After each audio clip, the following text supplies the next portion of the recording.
प्रस्तुत करते हैं। थोड़ा शांति बना के ये बिरहा के आप लोग सुना।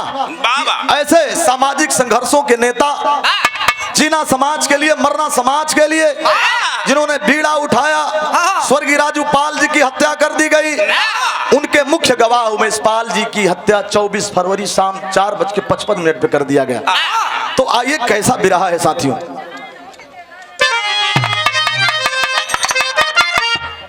रुका रुका रुका।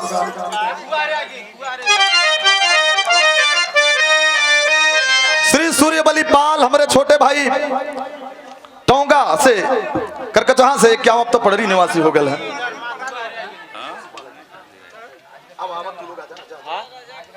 देखा ये पार्टी हमार जो उनकी हमारे नानी के आद औलाद वाले हैं सब, जो ने नानी का आज तेरे ही हो, आज से 12 दिन पहले स्वर्गवासी हो गई उनका बिटिया।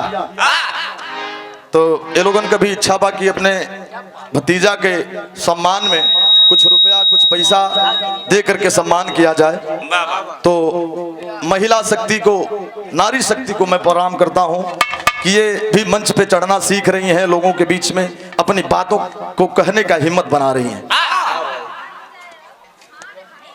जगत जननी है भैया। बच्ची सुरेश भैया एक फोटो ले लेंगे।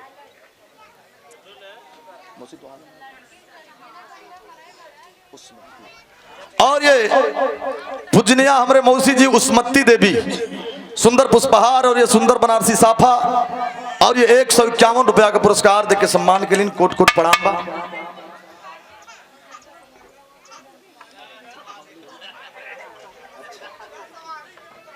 और ये हमारे हरमत्ती मौसी जो कि पपरा जिनका निवास है, सुंदर पुष्पहार और 151 रुपया का पुरस्कार देके सम्मान के लिए कोट कोट पलक बा।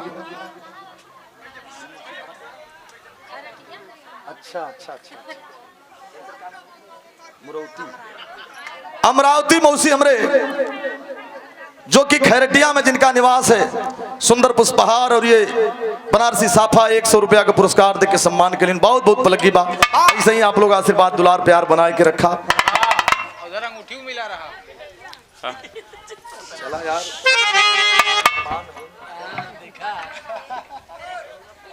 अंगूठी पड़ल हुआ।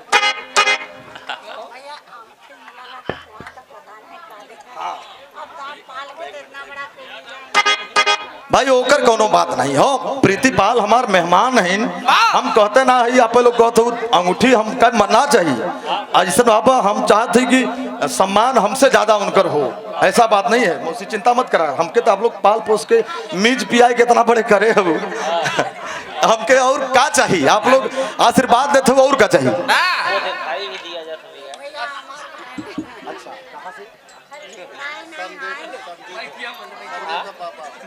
अच्छा अच्छा अच्छा अच्छा। सामाजिक संघर्षों के नेता हमारे छोटे भाई संदीप पाल, राष्ट्रीय उदय पार्टी के जिला उपाध्यक्ष हैं। आप उनके पिताजी हैं। हाँ हाँ सही बात। आपकी ओर से खैरटिया से 101 रुपए का पुरस्कार।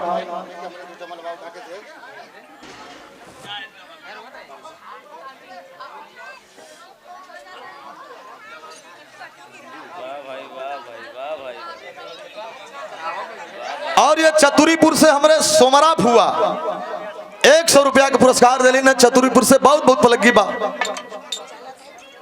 जाया मत बैठ के सुना। तो भाई फोटो खींचा था, फोटो ले ले सुरेश भैया, सारा फोटो ले लिया।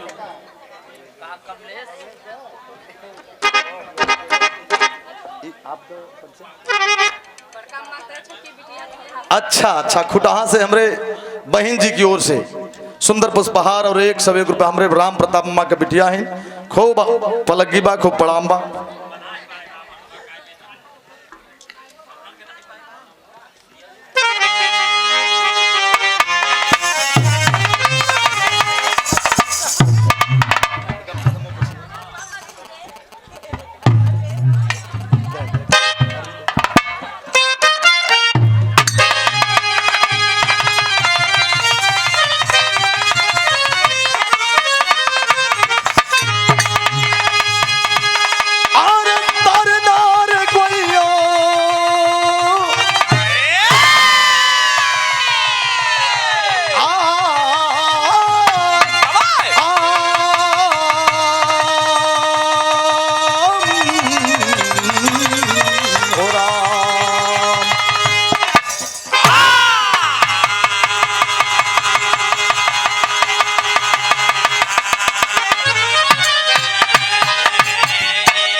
नया बिरहा इसी मंच से शुरुआत किया जा रहा है।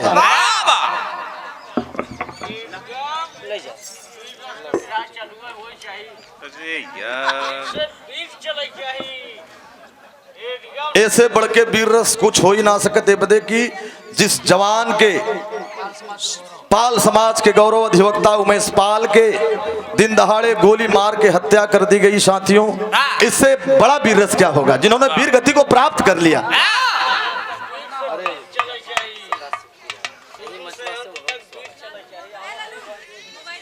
बिरहा जगत के बड़े सुंदर कलाकार, अपने फन के बड़े अच्छे कलाकार मधुपुर से चलकर आए चंद्रबली पाल भैया हमार स्वागत कैलन।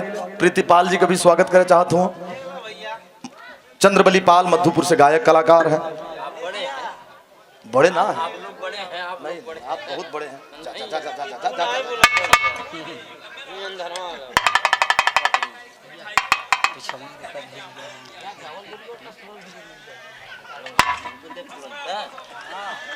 बिरहा हमके गावल जरूरी नहीं बा, लेकिन ओसे ज्यादा आप लोगन के बिरहा सुनल जरूरी बा। बिरहा आप लोग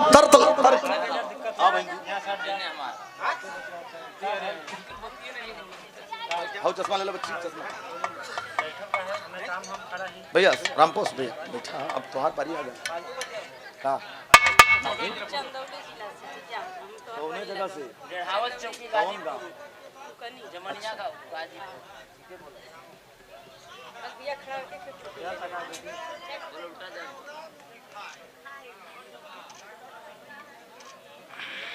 चंदौली जिला से हमारी बहन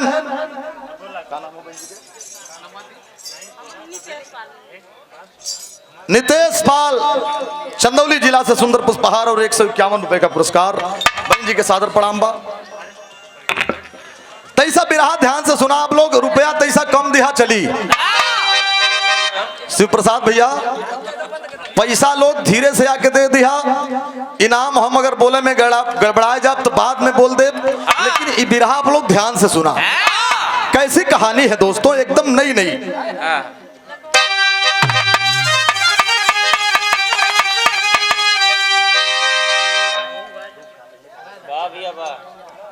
गरम कहीं हाँ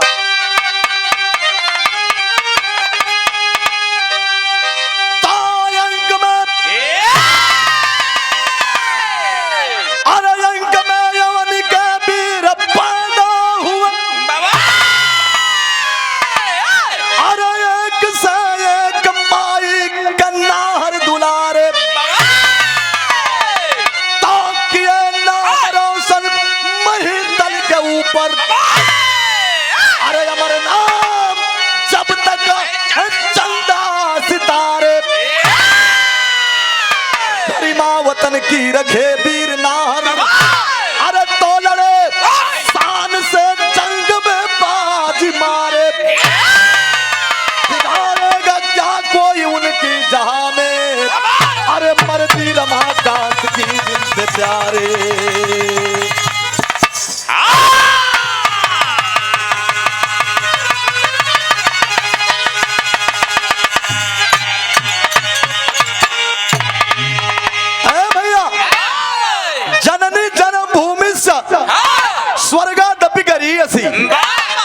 ए धरती पर बड़े बड़े वीर पैदा भइले, बड़े बड़े विद्वान पैदा भइले, बड़े बड़े रणधीर पैदा भइले। एक लाइन कव्वाली के टुकड़ा में भैया विनोद मास्टर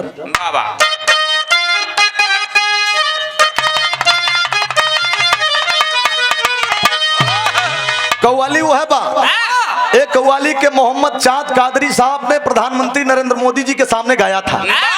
टीवी पे आप लोगों ने सुना होगा। कैसे?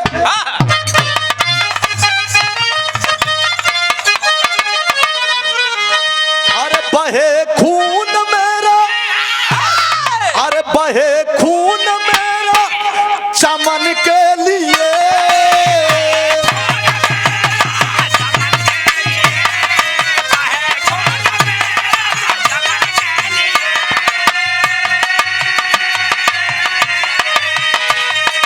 बहे खून मेरा चमन के लिए, अरे चमन के लिए मेरी जान जाए वतन के लिए, मेरी जान जाए वतन के लिए। बोलो बोलो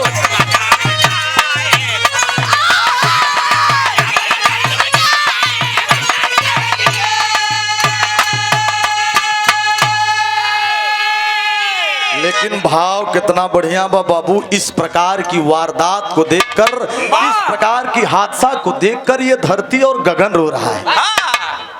हम लोगों के बीच में हमारे चाचा डॉक्टर संतलाल पाल जी, जेकर बिरहा में बहुत बड़ा सहयोग कमलेश के लिए सुंदर 100 रुपया का पुरस्कार देके सम्मान के लिए बहुत बहुत प्रणाम बा। साथ साथ सब भैया बाबू लोगों के प्रणाम बा।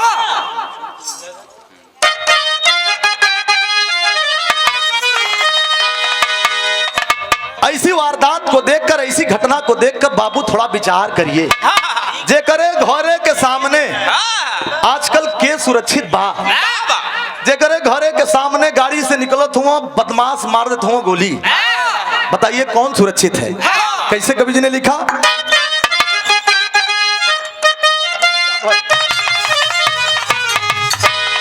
और ये हमारे भाई हिंगवा टाण दुमदुमा से राम पोसपाल बड़ा सम्मान 100 रुपया का पुरस्कार देके सम्मान के लिए बहुत बहुत आपके प्रणाम बा।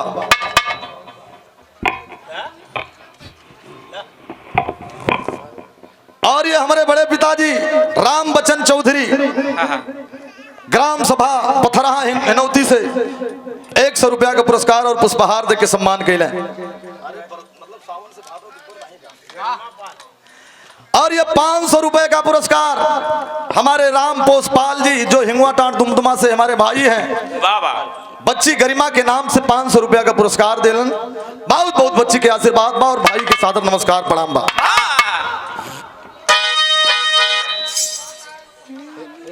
ध्यान रहा पे रहे, एक एक लाइन पे ध्यान दिया आप लोग। हम बतौली कि हमार गावल जरूरी नहीं बा, आप लोगों को सुनल बहुत जरूरी बा। इस ऐसी वारदात को देखकर धरती और आसमान रो रहा है। कैसे बाबू?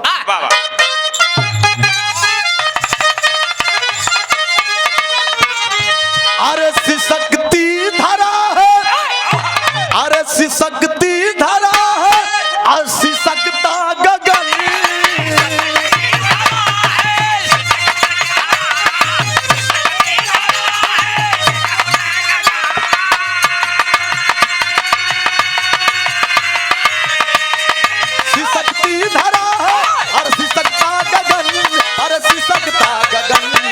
नहीं चाहिए मुझको ऐसा वतन, नहीं चाहिए मुझको ऐसा वतन।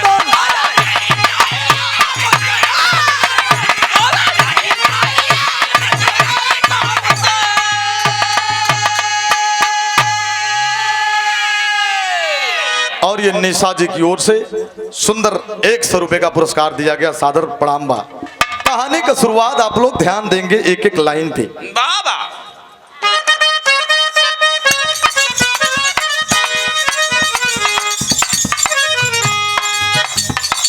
स्वर्ग से सुंदर भारत देश जो कहाता है, कन्हैया बुद्ध गांधी अंबेडकर से नाता है। यहाँ पर ढोंग और पाखंड की कुरीति है, यहीं पर धर्म और जाति की राजनीति है। जिला प्रयागराज यूपी में माना जाना है, जयंतीपुर सुलेम सराय धूमनगंज थाना है। भुल्लर पाल पत्नी शांति संग खुशहाल रहे, उज्जवल भविष्य था गोदी के 4 लाल रहे। मेहनत मजदूरी से बाबूजी जो कमाते थे, बेटी और बेटा के शिक्षा दीक्षा में लगाते थे। विषम परिस्थिति विधाता भी जब रूठ गया, बचपन से बच्चों के सर से भी साया रूठ गया। बोझ परिवार का, बोझ परिवार का मां शांति ने संभाली है, बोझ परिवार का मां शांति ने संभाली है। फर्ज देवी अहिल्या जैसा वो निभाली है।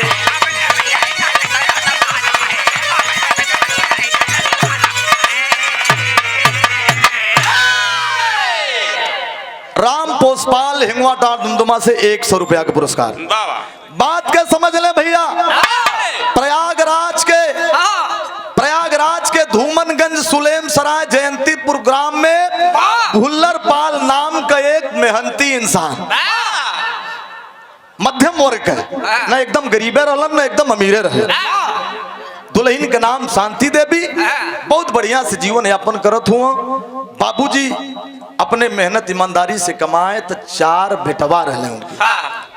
अशोक कुमार पाल, दिनेश कुमार पाल, उमेश कुमार पाल और रमेश कुमार पाल मेहनत से पढ़ावें लिखावें और यह कहें कि बेटा ईमानदारी से पढ़िएगा, ईमानदारी से इज्जत से कमाइएगा, तोहरे बाप के इज्जत पे कब्बो थप्पा न पड़े।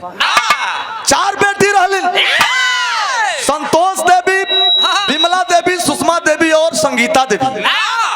बड़ा बढ़िया से चलत हो जीवन यापन।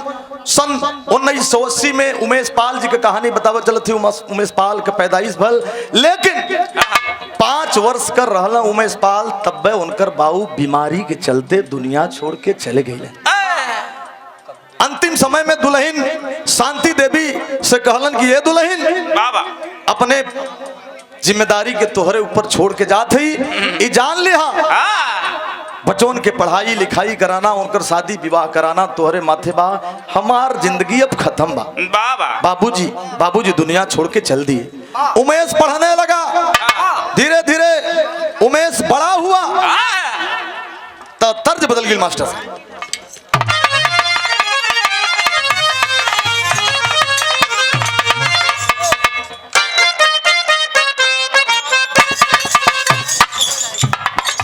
तर्ज वो है बात, जैसे यहाँ भी रहा होत बा बाबू साहब, वैसे ही वहाँ नाच होता।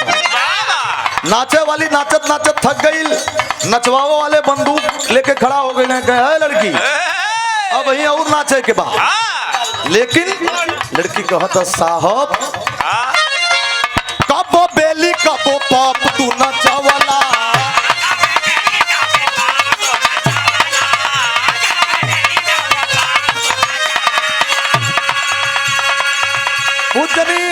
नंदलाल पाल चौकिया से 51 रुपए का पुरस्कार सादर प्रणाम बा। कबो बेली कबो पाप तू नचवाला,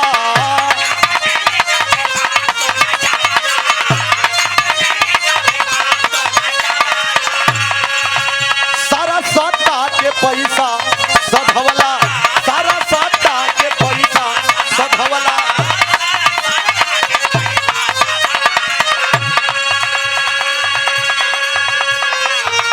और ये 51 रुपए का पुरस्कार रामचंद्र पाल मझियार से भैया की ओर से 51 रुपया बहुत बहुत प्रणाम बा। और नंदलाल पाल जी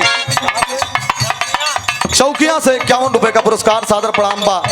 वही लाइन पे कबो बेली कबो पाप तू नचवाला, सारा सट्टा के पैसा सधवाला, तनी दया कराए है अबला पे,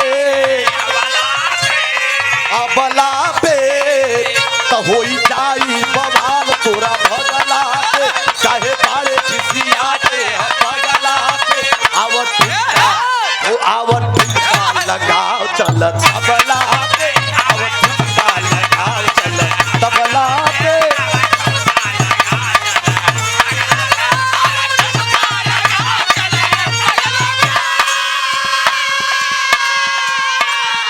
और ये हमारे धर्म के भाई लाल बहादुर पाल जेके एलबी पाल के नाम से आप लोग जानल, पिपराही से सुंदर पुष्पहार और ये 151 रुपया का पुरस्कार देके सम्मान के लिए भैया के।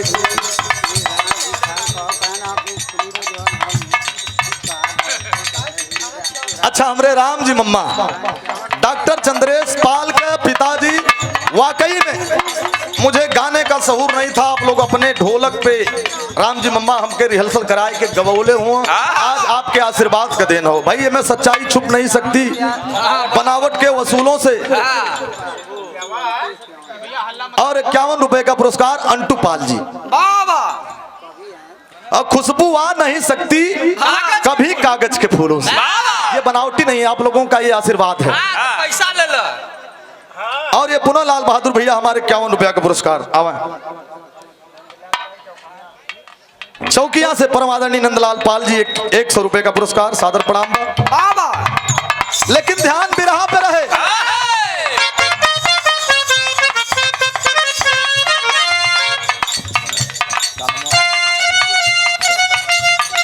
और ये पथरहा की माटी से ब्रिजेश पाल जी सुंदर पुष्पहार और ये 101 रुपए का पुरस्कार मालिक बनाए के रखे।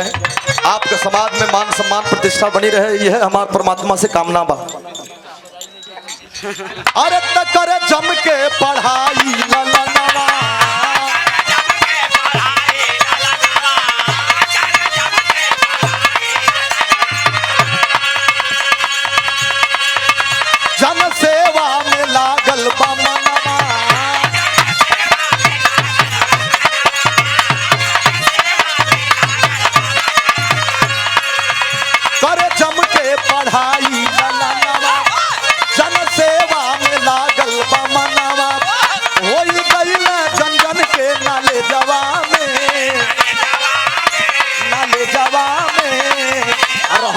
तेज अवतरा के अपने ए जवान फसल कॉलेज में सबके करे जवान लड़ी गईल ओ लड़ी गईल चुनौआ काले जवा में लड़ी गईल चुनौआ काले जवा में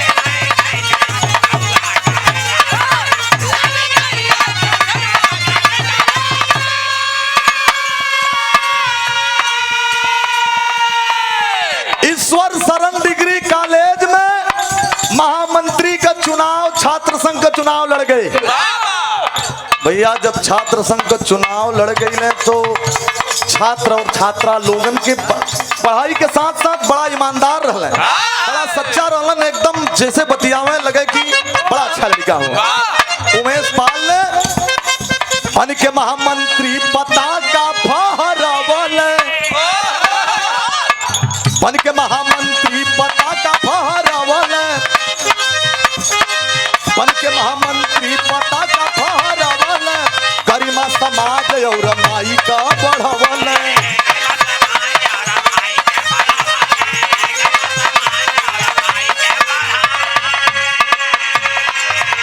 लड़के महामंत्री पता का फहरावल गरिमा समाज और माई के बढ़ावल बढ़ी गयल बा भौकाल इमे जवा में तरहल तेज अवतरा के अपने ए जवा फसल कॉलेज में सबके करे जवा लड़ी गईल हो लड़ी गईल चुनौआ काले जवा में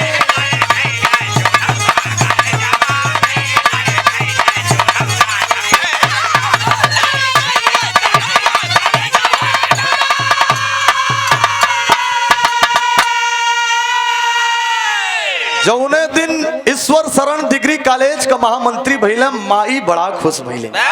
याद कलिन कि हमार स्वामी कहले रहलन कि बेटवा पढ़ लिख के अगर नाम कह दे समार तो हमारे आत्मा के शांति मिल जाई। माई बड़ा खुश हैं। और ये 51 रुपए का पुरस्कार हमारे भाई राम पोसपाल दुमदुमा हिंगवाटार से बहुत बहुत प्रणाम बा। इसी बीच में एमए किए, LLB की पढ़ाई किए, अधिवक्ता हो गए। दुल्हन का नाम शादी भी भयल बाबू शादी के दिलन दुल्हन का नाम जया देवी। जया देवी जब अलिन तो परिवार में खुशी आ गई। धीरे धीरे समाज में थोड़ा सा गलत असर अतीक अहमद जैसे माफिया क्षेत्र में गलत काम गलत तरीके से लोगों को सताता था, गलत तरीके से रंगदारी लेता था। उनके मौसी के लड़का राजू पाल कदम उठौलन। राजू पाल कहला कि मर्दवा हमन के रहते गलत काम होए न पाई। दोहा के अंदर भाव बा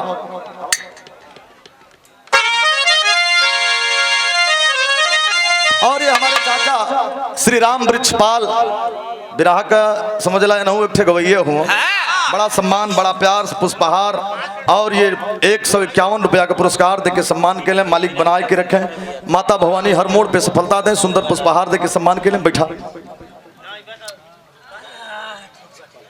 और ये पिपराही से गणेश पाल मम्मा हमरे 100 रुपए का पुरस्कार हम आपके उज्जवल भविष्य की कामना करते हैं। और ये मेरा फुफेरा भाई राहुल पाल उर्फ रुद्रपाल उमरिया मिर्जापुर से सुंदर पुष्पहार और ये 151 रुपए का पुरस्कार भाई के शुभ आशीर्वाद बा। दोहा के अंदर भाव बा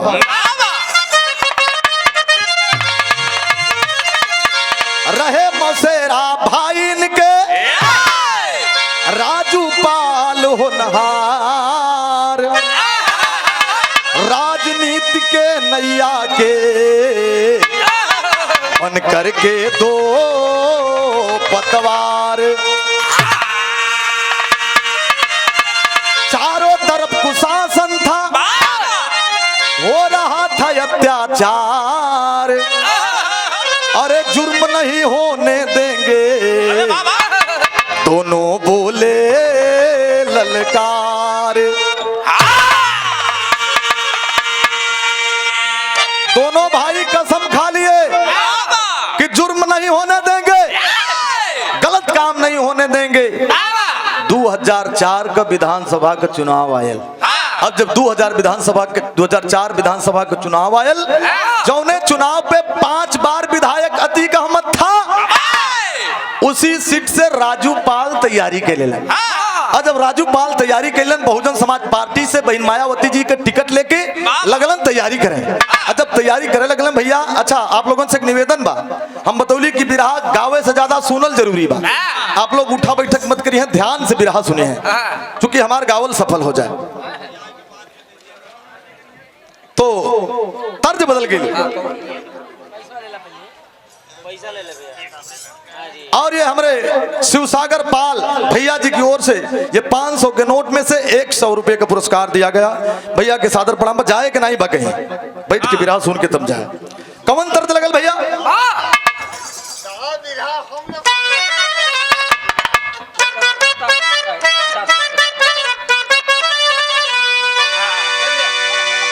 तर्ज लगल शिवसागर पाल लाहौरा से ड्राइवर साहब, रोड का राजा हुआ, पैसवा लेला तैसा लोगन के दिमाग में भी रहा हो। हाँ हाँ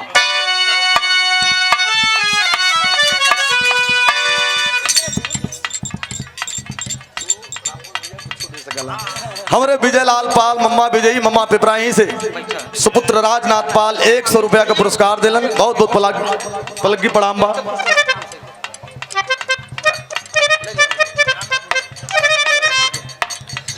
कौनो दुल्हन आजकल के दुल्हन और पहले के दुल्हन में अंतर हो गया।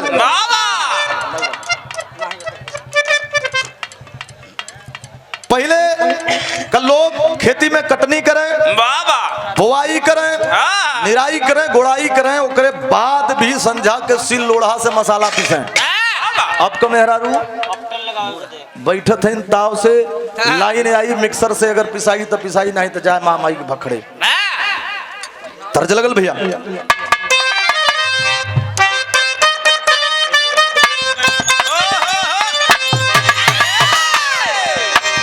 गोरिया दिन भर कई के कोटियो, गोरिया दिन भर कई के कटिया, लेके सजावा के सिलवटिया रे पिसयंगना मसाला।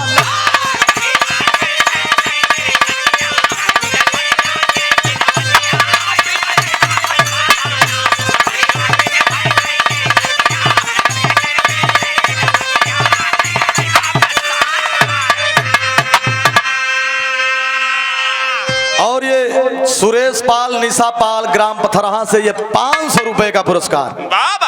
बहुत बहुत सादर प्रणाम बा। और हमारे दीदी विकास पाल के दीदी साधना पाल की ओर से ये 100 रुपए का पुरस्कार और ये 500 रुपए का पुरस्कार हमारे सिरजा पाल गिरजा पाल जुरहुलिया से चल कर आए हैं। आप लोगों के सादर प्रणाम बा। 101 रुपया बिंदु बल्टा वाले। 101 रुपए का पुरस्कार हमारे बड़े भैया, बड़ का हूँ लेकिन बड़े मनी लाइन के हम, बिंदु सिंह बल्टा वाले। बहुत बहुत भैया के सादर नमस्कार प्रणाम बा। कौन गीत रहल?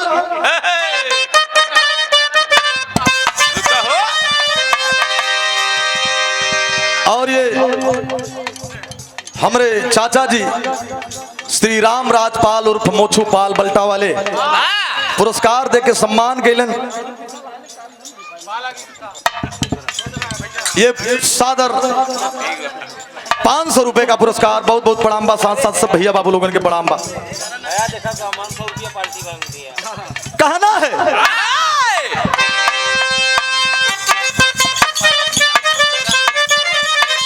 गोरिया दिन भर कई के कटिया, के सधवा के सिलवटिया रे पिसयंगना मसाला।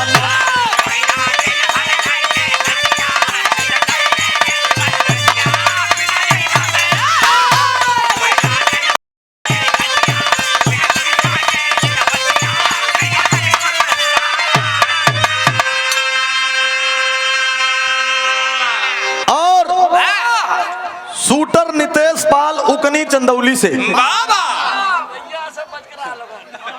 101 रुपए का पुरस्कार देकर के सम्मान किया गया। मालिक बना के रखे।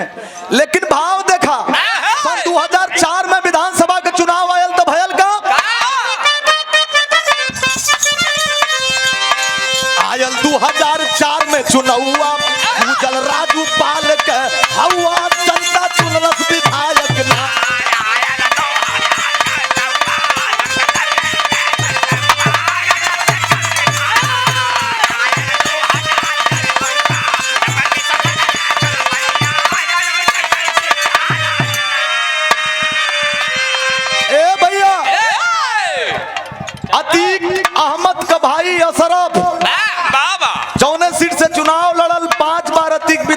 निकलना वो पद से। राजू पाल ने सोचा कि मैं चुनाव लड़ूंगा, अगर लोग हमें चाहेंगे, गरीबों के मसीहा को चाहेंगे, अच्छे कर्म वालों को चाहेंगे तो हमको वोट देंगे, अगर माफियन के दी हैं तो दी हैं। राजू पाल को लोगों ने विधायक चुन दिया। आज जब विधायक चुन दिया तो सबसे बुरा किसको लगा? अरे तब विधायक या सिर्फ बाजी खाया, विधायक या सिर्फ बाजी खाया, भारी अतीक तब घबराया, विधायक असरफ बाजी खाया, विरोधी अतीक तब फलाया, चलवाया गोली नालायक ना।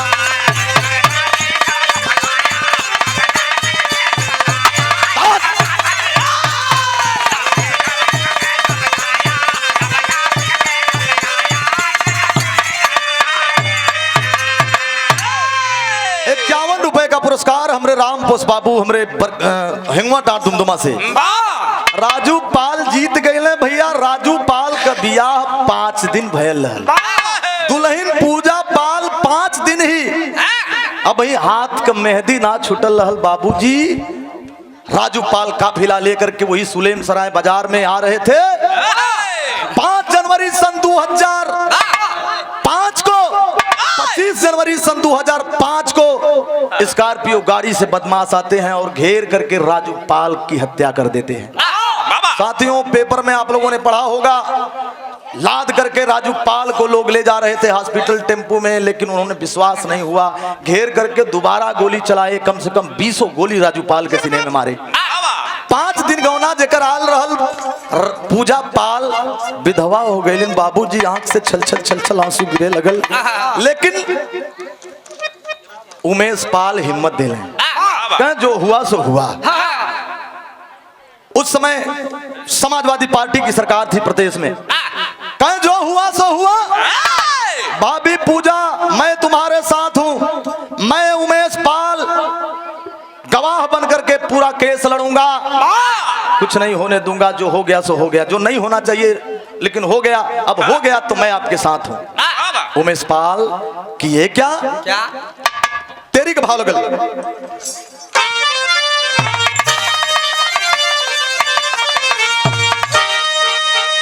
ए भैया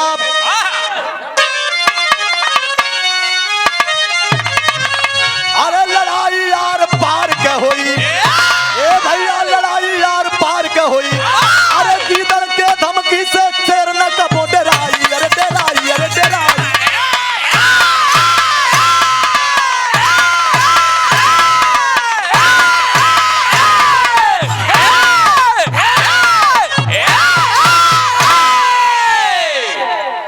गीदड़ के धमकी से कबो ना शेर डराई, लड़ाई आर पार के हुई। जवान ललकार दिया, और जब ललकार दिया तो मुख्य गवाह बन करके लगे तैयारी करने।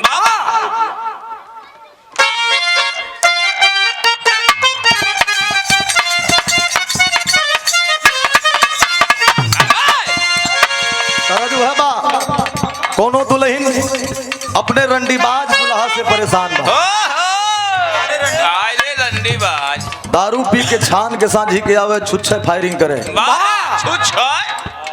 दुल्हन कलश बारे सैया जी बड़ा कुछ समझ के हमार बाबूजी तो से बियाह करे ले रहले।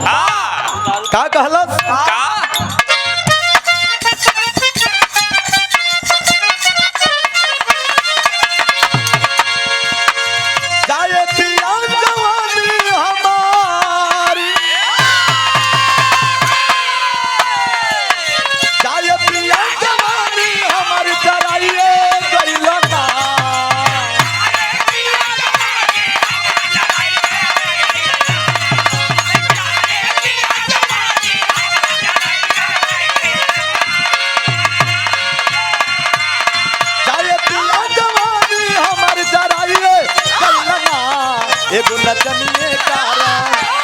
एगो नचनिए कारण धनिया के भुलाइए गइलो ना, एगो नचनिए कारण धनिया के भुलाइए गइलो ना।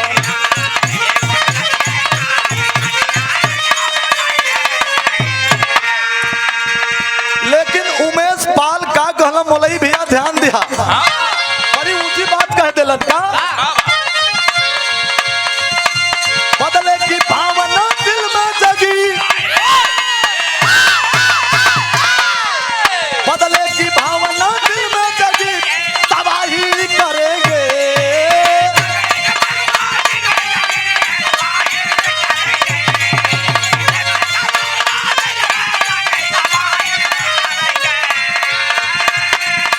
बदले की भावना दिल में जगी, तबाही करेंगे। ना झुके हैं, ना झुकेंगे, चल के तबाही करेंगे।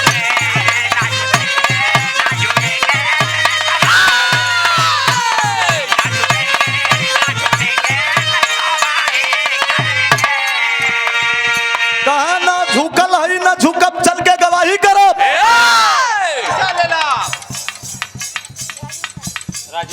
राजेश यादव बाबूजी की ओर से ये बच्ची की ओर से पुरस्कार दिहल गई, शुभ आशीर्वाद बा। राजू पाल के मुख्य गवाह बन गईलन सन 2005 में 6 में जिला पंचायत का चुनाव खुद लड़ गए। ओहर भाभी पूजा के उपचुनाव में विधायक बनवा दिलन, अपने जिला पंचायत का चुनाव लड़ गए। तो हुआ क्या, एडवोकेट उमेश पाल जी भाभी पूजा का साथ दिए।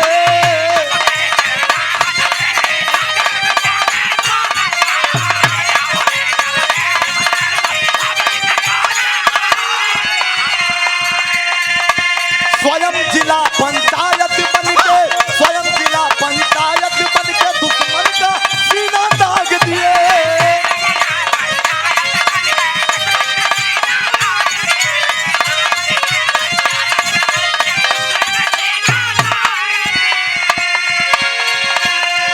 अरे बढ़ल दुश्मनी,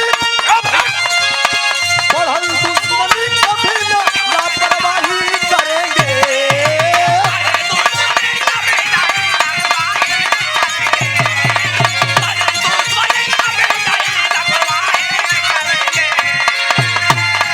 अरे बढ़ल दुश्मनी कभी ना लापरवाही करेंगे।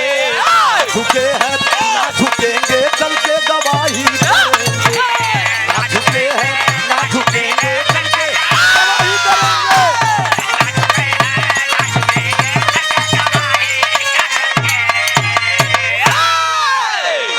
ए भैया, जिला पंचायत सदस्य भी बन गए बसपा के टिकट से। बाबू अपहरण कर लिहल गए। अतीक अहमद के द्वारा, उनके गुरुओं के द्वारा अपहरण कर लिया गया उमेश पाल का। उमेश पाल को मारा गया, पीटा गया, धमकाया गया, लेकिन उमेश पाल डरे नहीं, उनके अपहरण के खिलाफ जाकर के केस दर्ज करवा दिए। उसके बाद कचहरी में अपहरण मामले में सुनवाई के लिए जब दोबारा गए तो कचहरी में भी उनके सामने गोली चलावल गए हत्या के लिए, लेकिन बच गए। उसके खिलाफ भी केस कर दिए। मतलब घबराने वाले में के नहीं थे। आजकल इतना बड़ा दुश्मन से कोई दुश्मनी ना ले पाई। 18 साल जम के डट के सामना लिए, उनका अपहरण कर लिया गया। उनको साथियों कई केस 11 जुलाई सन 2016 में एक जितेंद्र पटेल को हत्या करवा के अतीक अहमद उनके ऊपर नामदर्जी रिपोर्ट करवा दिया कि इनको इसी प्रकार से बंद करवा देंगे, इसका घमंड टूटेगा। लेकिन नहीं, घर वाले थोड़ा सा कहे कि हमारा बेटा ऐसा नहीं है, नहीं बा। जांच भयल, एसटीएफ की जांच लगी साथियों, जांच में बाइज्जत बरी कर दिए गए। धीरे धीरे उम्र बढ़ा।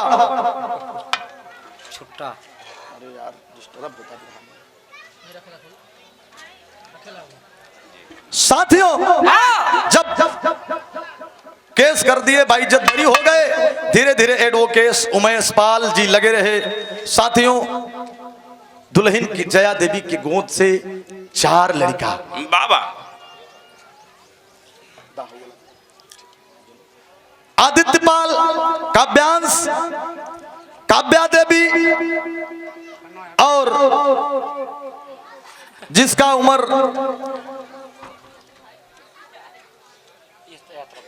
उमेश पाल जी ने,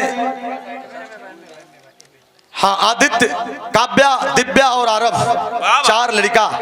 बाबूजी पढ़े लिखे लड़कन के समझावे कि बेटा बढ़िया से पढ़िया, मोबाइल मत देखिया। राम नरेश पूजनीय राम नरेश बाबूजी, आप शिवगढ़ की धरती से 21 रुपया का पुरस्कार। जय भीम जय भारत। साथियों, प्रमाण में बताए, अपने परिवार को समझाकर, अपने भाई के, अपने बहन के, अपने सब लोगों के समझावें। और उनके ऊपर बार बार हमला होता रहा। प्रशासन से कई बार गुहार लगाए कि हमारे जान को खतरा है, जान माल को खतरा है। प्रशासन ने, माननीय मुख्यमंत्री आदित्यनाथ योगी जी ने सुरक्षा कर्मी दिए, हथियारों से लैस 2 सुरक्षा कर्मी। पहला सुरक्षा कर्मी राघवेंद्र सिंह, उत्तर प्रदेश पुलिस, एकदम नया, जेकर शादी 5 मई के रहले ही। दूसरा सुरक्षा कर्मी संदीप निषाद, बढ़िया से रोज कचहरी आवे और जाए। एक दिन परिणाम निकलल का, श्री पिंटू सिंह बाबूजी इस पथरहा की पावन सरजमी से 100 रुपए का पुरस्कार देके सम्मान के लिए सादर प्रणाम बा। भैया हो, प्रॉपर्टी डीलर का काम भी करें, विदेशिया के अंदर भाव लगल।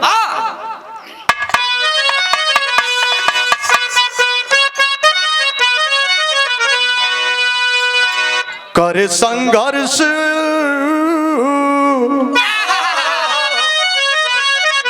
विराह में अब मोड़ आ गया।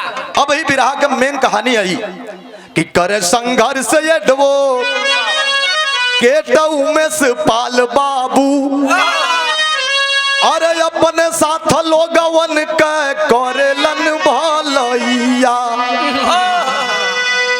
तहसील कचहरी के कमवा महान करे, अरे बड़े बड़े मामलन के लड़े लड़ैया।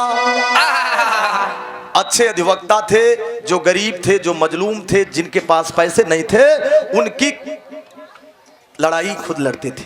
उनका तारीख खुद देखें। बड़े बड़े माजरा जेकर न समझ में आवे रामचंद्र भैया, वो लोग उमेश पाल के यहाँ जाए। उमेश पाल जे डेराय अतिक से, उनके गुरुगन से ओकर लड़ाई उमेश पाल लड़त रहे। भैया हो, शांति मतारी की, अरे बीमारी भारी भइल रहले, अरे पीछे नहीं हटलन करवलन दबैया। मतारी शांति का उम्र धीरे धीरे धीरे धीरे 60-65 साल का हो गया। माई का कमर स्पाइनल प्रॉब्लम रहल।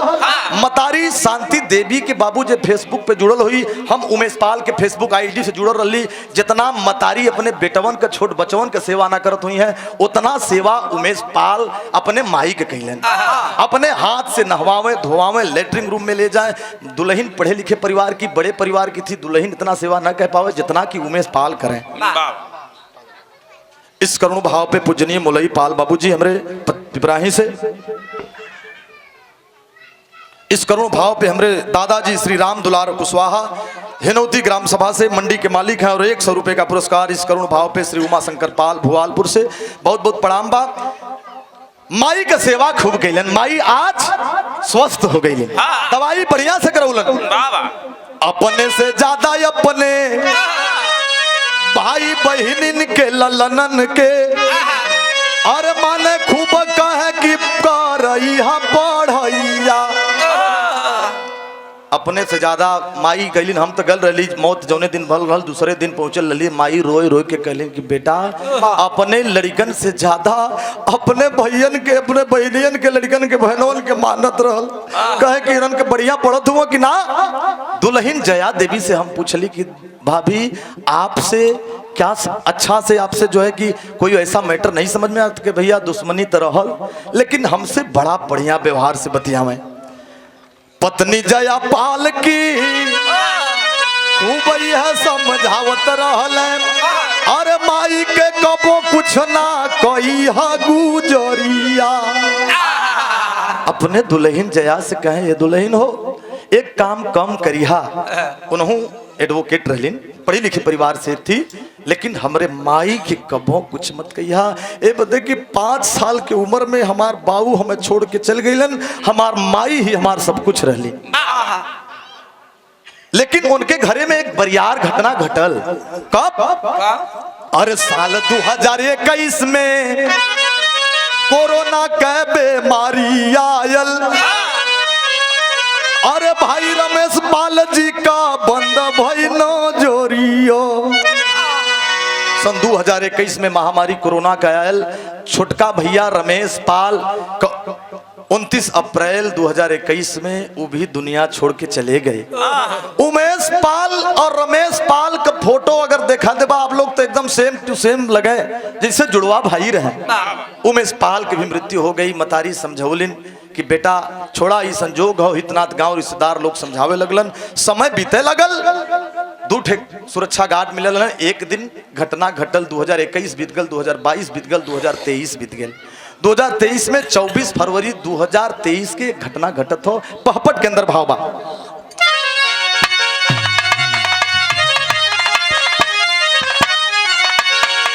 अरे कोर्ट से पैसा पड़ला हल्का सा।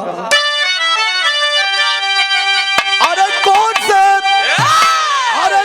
से आवत रहल निज भवनवा जनवा धोखे में अब बदल गयल बा विधना का विधनवा जनवा धोखे में।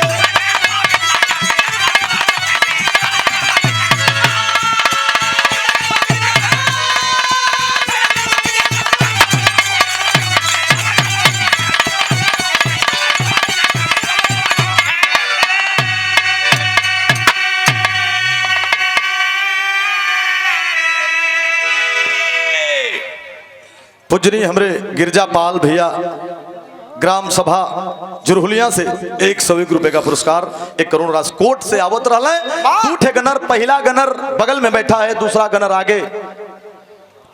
साथियों राघवेंद्र सिंह आगे बैठल हुआ, संदीप निषाद पीछे बैठल हुआ।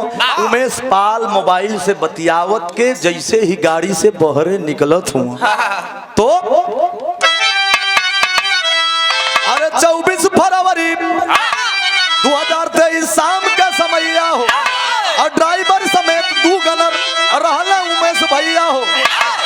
जैसे ही अपने घरे के सामने गाड़ी का दरवाजा खोल के बहरे निकल चाहत हुआ, बाबूजी धोखा हो गया। कैसे भैया?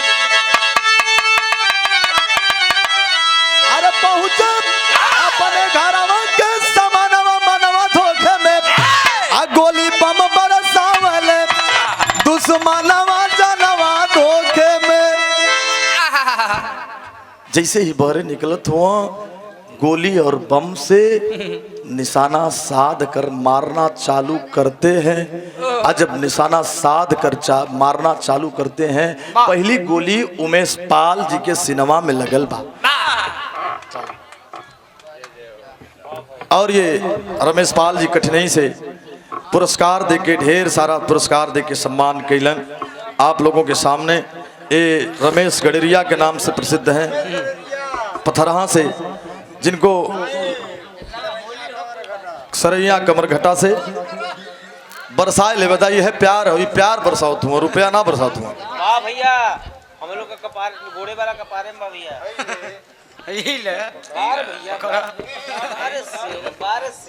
ऐसा बात नहीं है, नाम का बढ़िया है हमनो है भैया।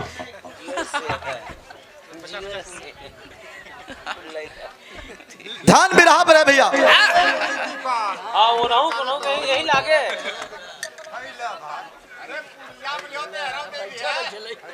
हाँ इहो ले ला, कूल ले ला। दोनों पार्टी का सम्मान किया गया। ध्यान भी रहा पर है भैया, ध्यान भी रहा पर है एक एक लाइन पे।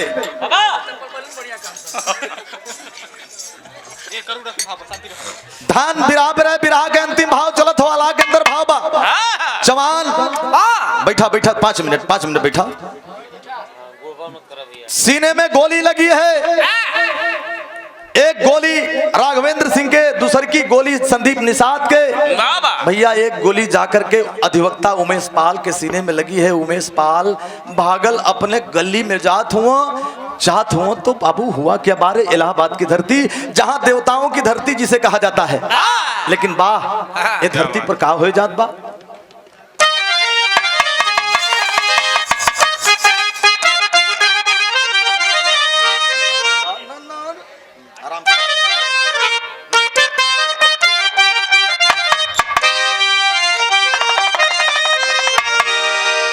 एक बात खटकला प्रीतिपाल जी अभी गौली न की संगम की नगरी में, वाकई में जहां पर गंगा यमुना सरस्वती का मिलान होता है, उस धरती को क्या कहा जाए?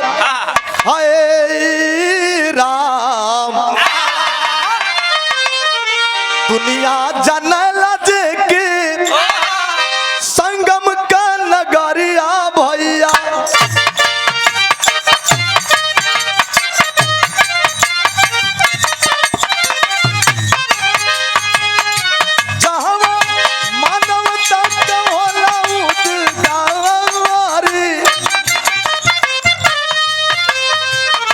संत महंत जहावा उपदेशवा बाबू,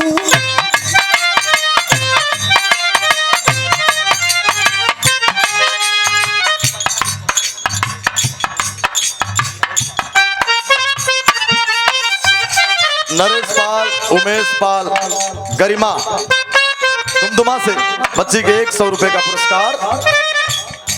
लोहू से रंगाल गई धर्म का नगरिया बाबू,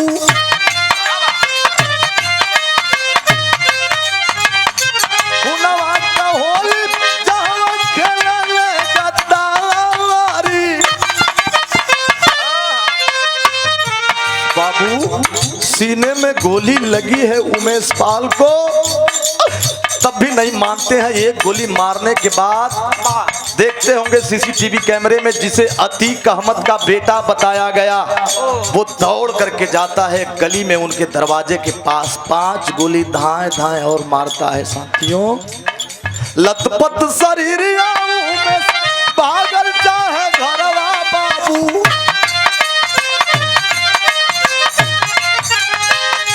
गिरल जमीन यहाँ पे होई करके लाचारी। गैलन बाबूजी इतना हिम्मत ना रहे कि भाग सकी, दौड़ते दौड़ते अधिवक्ता उमेश पाल मतारी शांति देवी के गले से लिपट गई। माई मार दिलन माई, माई अब जिंदगी ना बची माई, इतना कहलन। माई समझावत हिन, बेटा तो ही न कहला कि हम शेर है माई, हमार के बाल न बाका करी। एम्बुलेंस लेकर लोग आते हैं, एम्बुलेंस लेकर लोग गैला हॉस्पिटलवा भैया,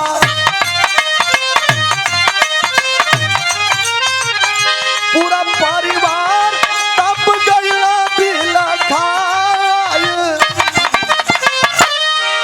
एम्बुलेंस लेकर के स्वरूप रानी नेहरू हॉस्पिटल में लेकर जाते हैं, और स्वरूप रानी नेहरू हॉस्पिटल में जाते हैं बाबूजी। वहां पर अब डॉक्टर साहब कहलें कि कोई भरोसा नहीं है, थोड़ा थोड़ा आवाज आवत हो, निगाह फेर के मतारी शांति देवी से कहलें का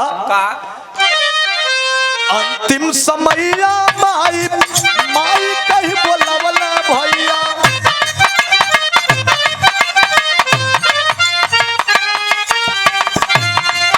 और ये सुंदर पुष्पहार सुरेश पाल चंदोली के माटी से देकर के सम्मान किरण भाई के सादर शुभाशीर्वाद बा, सब लोगन के प्रणाम बा।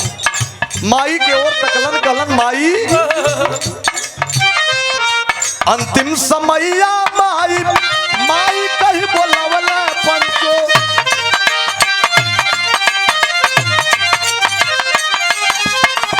तोहरे माथे छोड़त बानी पूरा परिवार।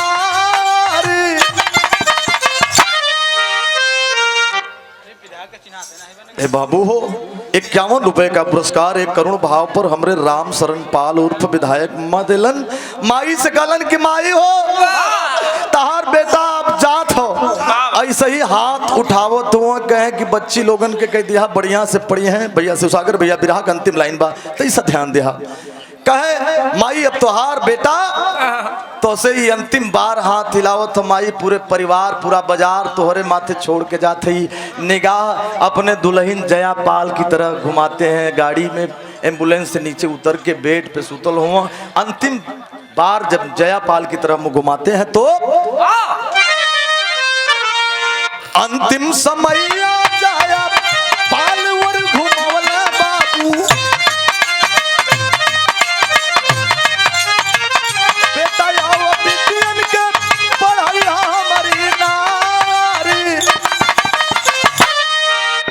दुल्हन बेटा बिटियन के बढ़िया से पढ़ैया, मोबाइल मत दिखे दिया।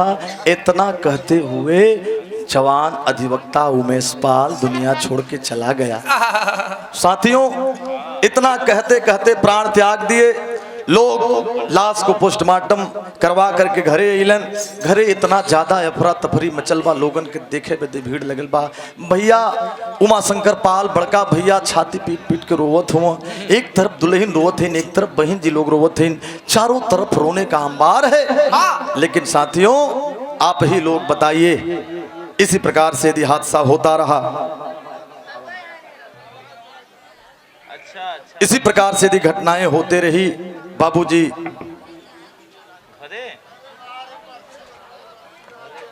श्री लक्ष्मण पाल के बड़े भाई जित्तू पाल पिपराही से 101 रुपए का पुरस्कार पुष्पहार देके सम्मान किया गया। मतारी एकदम व्याकुल हो गई, बहन एक तरफ व्याकुल हो गई, दुल्हन एक तरफ, सब रो रहे हैं। लेकिन सीसीटीवी आप लोगों ने देखा, कुछ समय के बाद जो सुरक्षा कर्मी संदीप निषाद था वो भी मारा गया था, और आज वो भी दुनिया छोड़ के अलविदा हो गया। राघवेंद्र सिंह घायल है, उन्हें लोग पीजीआई में ले गए, प्रमाण मिला कि राघवेंद्र सिंह भी मारा गया। बाबू अंतिम में कहना बाबा,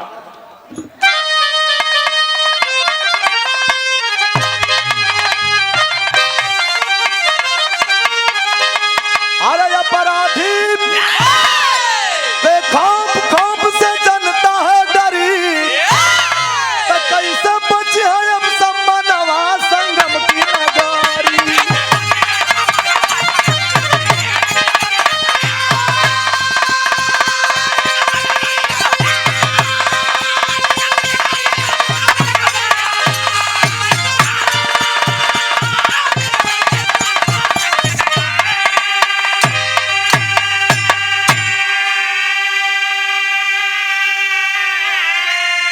₹101 का पुरस्कार ग्राम टोंगा से पूजनीय श्री जयाराम पाल, सादर प्रणामबा।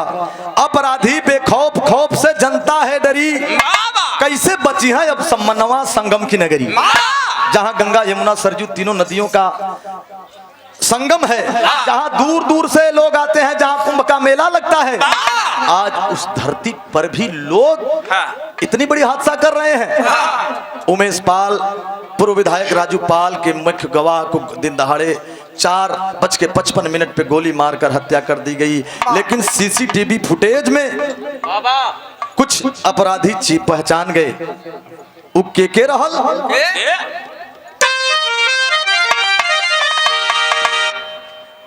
101 रुपए का पुरस्कार हमारे मामा कैलाश पाल। उमेश पाल की पत्नी ने नामजद तहरीर दी थी। अतीक अहमद के भाई अशरफ, उनकी पत्नी साइस्ता परवीन, उनके दोनों बेटे अशरत गुलाम, गुड्डू मुस्लिम समेत पूरे कुनबे के खिलाफ नामजद प्राथमिक दर्ज कराई गई। सीसीटीवी के जरिए पुलिस ने 3 शूटरों की पहचान किया। असद जो कि अतीक अहमद का बेटा है, अरमान और गुड्डू मुस्लिम। अरबाज जो ड्राइवर था वो पुलिस एनकाउंटर में मारा गया। दूसरा विकेट गिरा अभी अभी कुछ दिन पहले उस्मान उर्फ विजय चौधरी नाम के 3 दिन पहले मारा गया। लेकिन कवि जी ने लिखा क्या, सीसीटीवी फुटेज से अपराधी चिन्हित भइले, हत्या के पीछे गंगवार साबित भइले।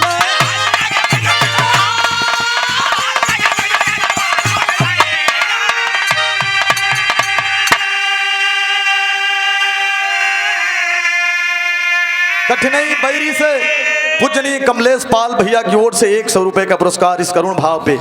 राजनीति करोटी से गन्नेता सगरी तक कई है अब सम्मनवा संगम की नगरी। नेता लोग जाए के खाली राजनीति का रोटी कि मैं ऐसे कर दूंगा, मैं वैसे कर दूंगा, मैं या कर दूंगा, मैं वाह कर दूंगा। सदन में माननीय योगी जी ने कहा कि अपराधियों को मिट्टी में मिला देंगे, काम चालू है। पैसा ले ला। हमरे मौसा श्री शिव पाल एक पथराहा की सरजमी से 100 रुपया का पुरस्कार देके सम्मान केलन, सादर प्रणामबा। 2 विकेट गिरा, लेकिन 2 विकेट से कुछ होने वाला नहीं है। जब तक कैप्टन सहित ऑल आउट नहीं होंगे तब तक ये सर्व समाज की जनता माफ नहीं करने वाली है। सरकार को भी मैं कह रहा हूं, हम राजनीतिक वास्ता नहीं करते, लेकिन मैं कहना चाहता हूं कि सर्व समाज का कल्याण होना चाहिए। उन माफियाओं को एकदम जड़ से खत्म कर दे सरकार।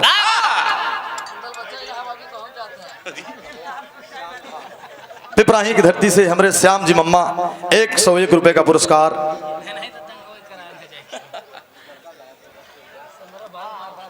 मंगल पाल, सनाप अनुराग पाल, ग्राम सभा पेड़े, घोरावल, मिर्जापुर। अपहरण कर लिया गया है। जिस सज्जन को मिले वो भैया हो मंगल पाल नाम का एक लड़का गायब बा। लोगन का शंका बा कि अपहरण हो गल बा। अनुराग पाल मंगल पाल का लड़का हूँ, और जेके भी निगाह में अगर कोई आवे तो आप लोग ध्यान देंगे। मोबाइल नंबर है यहाँ पर, ले लीजिएगा आप लोग। शासन या प्रशासन खाली देखत बा तमाशा, जनता के झूठा दिहल जात बा दिलासा।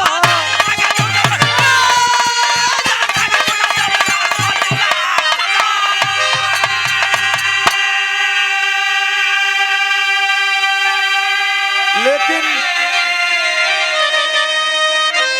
मेरे समाज के लोग बैठे हैं, सर्व समाज के लोग बैठे हैं, मेरा क्या कहना है। विरहा के माध्यम से मैं तो तीसरे दिन ही, जिस दिन उनकी अंतिम संस्कार हुई, मैं वहां गया था। तमाम नेता, तमाम पार्टी के नेता, विधायक, सांसद, मंत्री सब जुटे थे।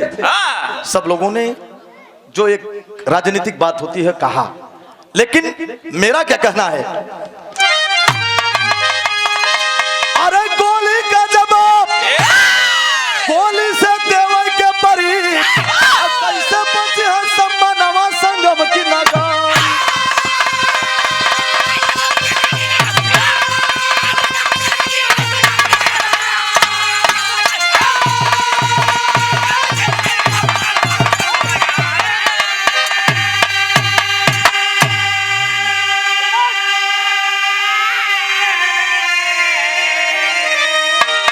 हम और हमारे भाई शिवनारायण पाल, बाहुबली, रामरूप पाल, हम लोगों ने बाइक से वहां गया। मुझे पूरी वारदात की जानकारी लेनी थी। मैं बिरहा गायक जरूर हूं, उसके साथ साथ इस बिरहा को मुझे गाना था, समाज के लिए बताना था, जगाना था। यूट्यूब पे आप 1.5 लाख से ज्यादा लोग 3 दिन के अंदर सुने हैं। मेरा नया चैनल है, ये आप लोगों का है। लेकिन मैं एक बात और कहना चाहूंगा बाहुबली जी, एक मंच पे आके सब ही भरबा जब हुंकार, ढेर सारा पार्टी लोग बना ले बा। ढेर सारे पार्टी से कुछ ना हुई। जब कोनो अपराधीन का बात आवे, कोनो दलित का बात आवे, कोनो वैसन बात आवे, तो एकजुट होके एक बात, एक बैनर होए के चाहिए। तब लोग शासन प्रशासन के भी लगला कि कुल एकजुट हुआ, निर्णय जल्दी करा। इसीलिए कवि जी ने लिखा। मैं धन्यवाद देना चाहता हूं मेरे कवि जी राम वृक्षपाल राही, जो मास्टर साहब हैं छिलहिया से। उन्होंने इस गीत को 1 दिन के अंदर लिखकर मुझे दिया। मैं कवि जी को भी सादर प्रणाम करता हूं। एक मंच पर आकर सब ही भरबा जब हुकार, एनकाउंटर दोषी हुई है सरकार हुई लाचार। तब एनकाउंटर हुई है सरकार लाचार हुई है। भी देखला पूजा पाल का कुछ और बात, फलाने पाल का कुछ और बात, ढकाने बात का कुछ और बात। सरकार भी गुमराह हो जाती है कि सच्चाई क्या है। इसलिए मैंने कहा अरे संभव बनावे के परी, कैसे बची है सम्मानवा संगम की लगाम।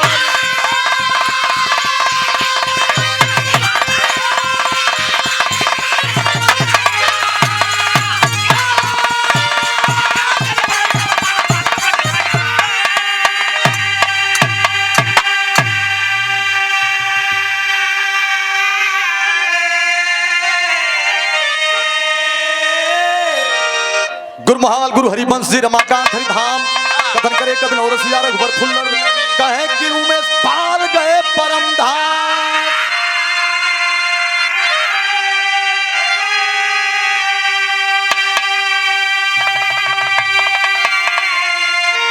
अरे लड़ाई यार पार का होई, ए भैया लड़ाई यार पार का होई। कमलेश राम वृक्ष का गीत जमाना गाई, लड़ाई यार पार का होई।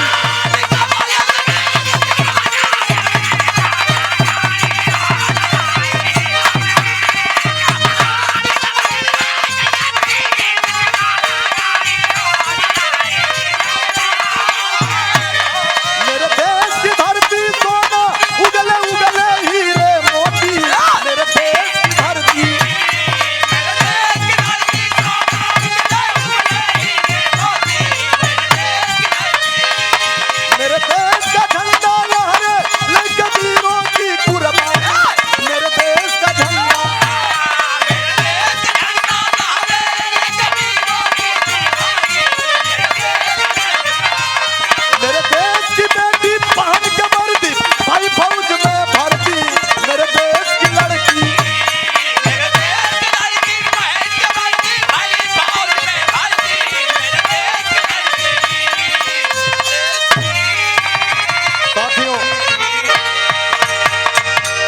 अधिवक्ता उमेश पाल, सुरक्षा कर्मी माननीय राघवेंद्र सिंह जिनकी 5 मई को शादी थी, और सुरक्षा कर्मी साथी हमारे संदीप निषाद जी, आप सबको मैं सच्ची श्रद्धांजलि विरहा के माध्यम से अर्पित करता हूं।